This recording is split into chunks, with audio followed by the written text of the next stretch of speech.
Esto es lo que habíamos prometido los diputados, tratar este proyecto en consulta, y así lo estamos haciendo.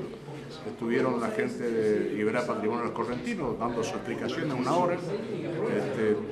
Estuvo la sociedad de Mercedes, que leyó un escrito que trajo de preocupación y que va a ser incorporado al expediente. Ahora al mediodía va a estar la Asociación de Sociedades Rurales, a las 5 de la tarde Sociedad de Corrientes, a las 6 las cámaras empresariales y a las 19 horas el Intendente del Parque Nacional Urucuyá.